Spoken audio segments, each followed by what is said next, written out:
Hello and welcome to Bsci Lab number 1. Bsci, that's Building Scalable Cisco Internetworks. Here in Bsci Lab number 1, we're going to be taking a look at EIGRP, Cisco's very own Enhanced Interior Gateway Routing Protocol. EIGRP, we consider that to be an advanced distance vector routing protocol. Let's take a look at some of the objectives we have for this lab. First of all, we want to see how to perform basic EIGRP configuration, enabling the EIGRP process on a router, going in and adding network addresses to be part of that EIGRP process, forming neighborships. Then, after we have basic EIGRP configured, we're going to have an issue. We're going to have an issue that deals with AutoSummarization, and we'll show you how to go in and, as a best practice, turn off the AutoSummarization feature. We can also load balance our traffic across multiple paths. We might have an Ethernet link and a serial link and send packets over both links. And while many routing protocols can load balance across equal cost links, EIGRP can do it across unequal cost links. Next, we want to take a look at how to specify a default route, maybe pointing out to the internet.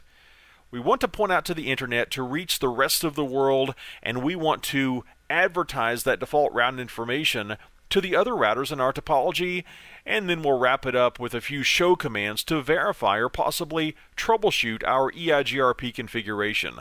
Here's the topology we're working with. We have 3 routers. Notice we have Ethernet networks hanging off of routers R1 and R3, and also pay attention to the fact that we have dual links. We have an Ethernet link between routers R1 and R2, as well as a serial link, and a single serial link between routers R2 and R3. Also notice that we're using 24-bit subnet masking everywhere, and we have a subnet of the 10-dot network on router R1.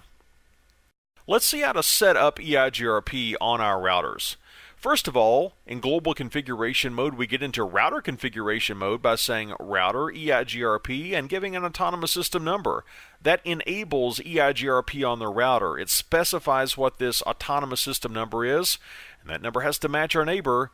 Then we can start adding a series of network commands. Network, followed by the address of the network, followed by not a subnet mask, but a wildcard mask. That is going to specify the networks that our router knows how to get to. Maybe they're attached, maybe we've statically configured them. We're going to be advertising those networks out to the rest of the world. That's how we enable EIGRP and add networks. Let's actually do this on our routers. Starting off over on router R1, let's go into global configuration mode and say router EIGRP, and let's use some context-sensitive help to see what range of autonomous system numbers we can specify. Let's just use 1. Now that we're in router configuration mode, we can give a series of network commands to say what networks we wish to advertise via EIGRP. First up, let's say network 10.1.1.0. And this is a 24-bit subnet mask, meaning that our wildcard mask is going to be 0.0.0.255. Let's add another network statement. This time it's going to be network 192.168.1.0, again with that 24-bit subnet mask, translating into a 0.0.0.255 wildcard mask, and our final network is 192.168.11.0. I think we're done on router R1 as far as setting up basic EIGRP. At this point, why don't we move over to router R2 and set up a similar configuration. Let's get into privileged mode on router R2. And from global configuration mode, we enter the command router EIGRP1. Notice the autonomous system number matches our neighbor. And here we again give a series of network statements. We say network 192.168.1.0, and we still have that same wildcard mask of 0.0.0.255. Notice after we gave that first network statement, we got some feedback to the console. It says that we had a neighbor change. The dual algorithm, EIGRP's diffusing update algorithm, has formed a neighborship. That's great news. Our next network statement, 192.168.11.0, and again we get a neighbor change statement. We formed a neighborship across the serial link between routers R1 and R2, and we've got one more network to educate EIGRP about, and that is network 192.168.2.0. Finally, we need to move over to router R3. Over on router R3, we need to configure just a couple of network statements. Let's get moved over to router R3, get into global configuration mode, enable EIGRP again with an autonomous system number of 1, and the first network statement is going to be network 192.168.2.0 with that 24-bit wildcard mask. Our next network statement is going to be network 10.1.2.0 with a wildcard mask of 0.0.0.255. Again, we get a neighbor change statement indicating that we have formed a neighborship. What have we done so far? We have configured EIGRP on each of our routers. However, I'm concerned that we may have an issue. Let's do this. Let's go over to router R2 sitting in the middle and take a look at our IP routing table. As we take a look at the IP routing table, notice that we don't have specific network information for our two different subnetworks using the 10.0.0.0 address space. Instead, we have summary information. We've learned about a 10.0.0.0 network with an 8-bit subnet mask. I don't think that matches up with what we actually have, though. We've got a couple of 24-bit sub-networks out there. As a result, it says all traffic going to the 10. network is going to go out Ethernet 0. I think we're going to have issues reaching that subnetwork off of R3. Let's try something. Let's do a ping just to verify that we cannot reach that 10. network off of router R3.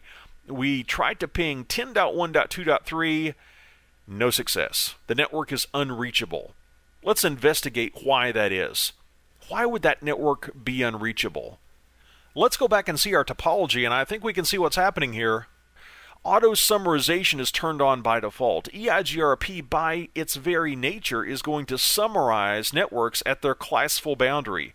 The 10. network is a Class A network. Therefore, when router R1 sends its routing update over to router R2, it's not going to tell it about the 10.1.1.0 network with a 24-bit mask. It's going to tell it about the 10.0.0.0 network with an 8-bit mask. That's also what router R3 says, and router R2 says, oh, two different ways to get to the same network?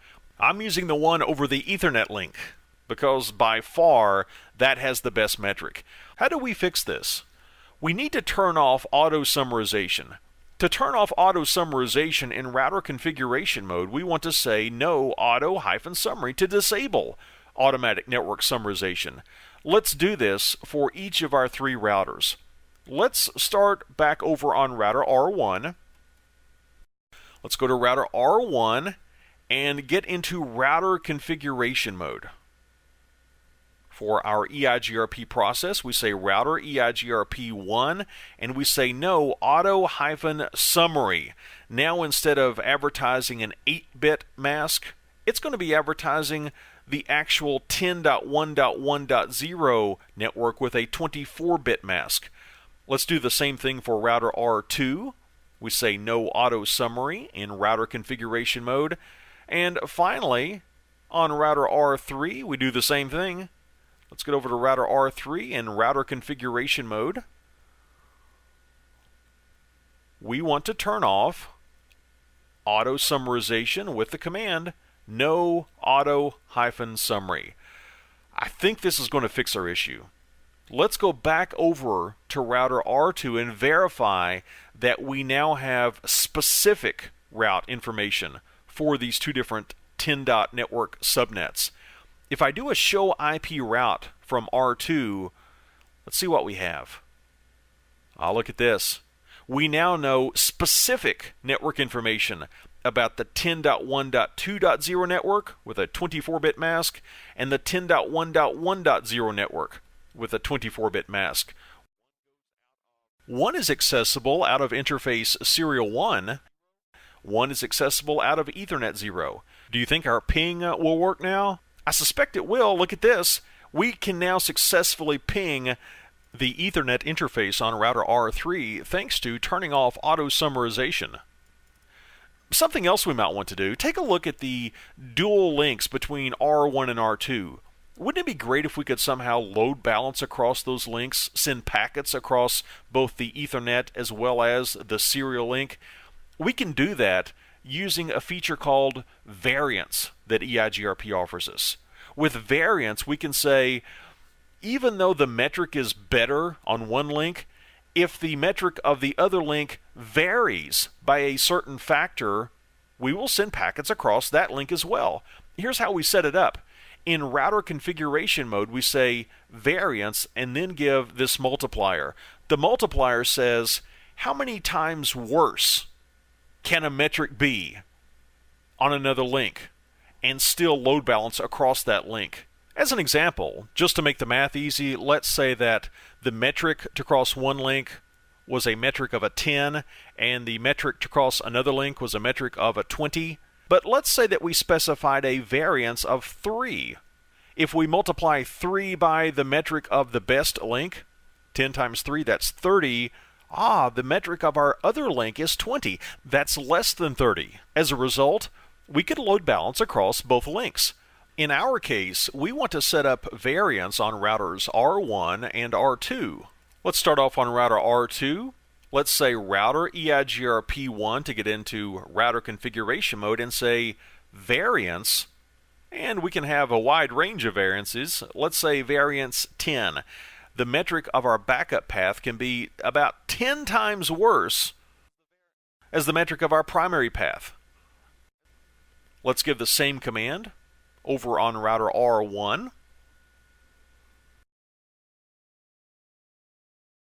We get back into router configuration mode on router R1, and we say variance 10. Now, let's take a look at our routing table. Let's see how router R1 knows to get out to the rest of the world. Look at this.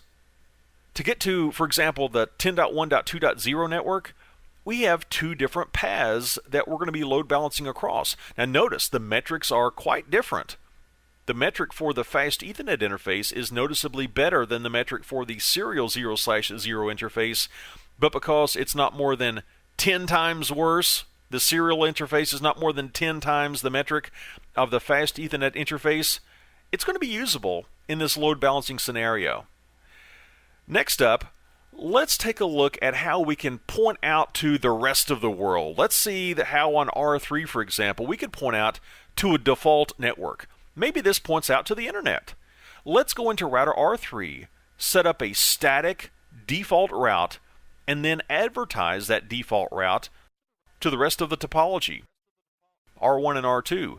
Here's the command we can use, IP route 0.0.0.0 space 0.0.0.0, that's pointing to a default route, and then we can give either the interface ID out of which we will send packets going to that default network, or specify the next hop IP address. Let's go out and set this up. We begin over on router R3. On router R3, in global configuration mode, let's statically configure a default route using the syntax that we just saw. We get moved over to router R3, get back into global configuration mode and say IP route 0.0.0.0 space 0.0.0.0, and let's specify an interface of Ethernet 0. That's the way we get out to the rest of the world, we'll say. Then back in router configuration mode for EIGRP, let's advertise that default route. Let's say network 0.0.0.0. Let's just verify that this default network is appearing in our routing table. We'll do a show IP route and see that we have a statically configured route with a star next to it, indicating that that is a candidate default route. And to get to that default network, we simply send packets out of Ethernet 0. Let's make sure that this information was propagated to the remainder of the topology, however. On router R2, if we do a show IP route, great news, we have a default route from the perspective of router R2 that points over to R3 out of interface serial 1. What about router R1? Let's verify that the information made it there as well. Let's get moved over to router R1 and give a show IP route command. Scroll down just a bit more. There it is. We have a default route, and thanks to our variance configuration, we can reach that default route over either serial 0/0 or fast Ethernet 0/1. At this point, I think we've completed our configuration. Let's give a couple of show commands on router R2 to do some verification. Let's do a show IP EIGRP neighbor command. On R2, you recall that we have 3 links that connect us to our neighbors. Out of Ethernet 0, serial 0, and serial 1, we see the IP addresses of our neighbors as well. Another great command for verification and troubleshooting is the show IP protocols command. This shows us that the routing protocol in play on our router is EIGRP, and it's for autonomous system number 1. And from a troubleshooting perspective, we need to be aware that neighbors need to share the same K values. If you remember in your EIGRP studies, the K values determine what components are used in calculating EIGRP's metric. With default K value settings, we're only going to be considering bandwidth and delay. And there's a lot of controversy about whether or not MTU is really used. Let me give you the scoop on MTU. You might have heard that EIGRP can make its metric calculation using bandwidth, delay, reliability, load, and MTU size. If you look at the formula that uses the K values, you'll see that MTU is actually not considered, regardless of our K value settings. It was originally intended to be a tiebreaker, but it was never fully implemented. So technically, we're only going to be considering bandwidth, delay, reliability, and load, depending on how we have those K values set up. What have we accomplished in this lab? In this lab, we started off with a basic configuration of EIGRP. We took a look at how to enable EIGRP on the router and add networks to the EIGRP routing process. But we had an issue, didn't we? We were auto-summarizing, and that was causing some undesirable results. So we saw how to turn off AutoSummarization with the no auto-summary command. We then saw how to load balance across different paths, even if those different paths had different metrics, using the variance feature. We configured a default route to point out to the rest of the world, and we saw how to advertise that route via EIGRP. And then finally, we wrapped up this lab by taking a look at a couple of show commands for troubleshooting and verifying EIGRP.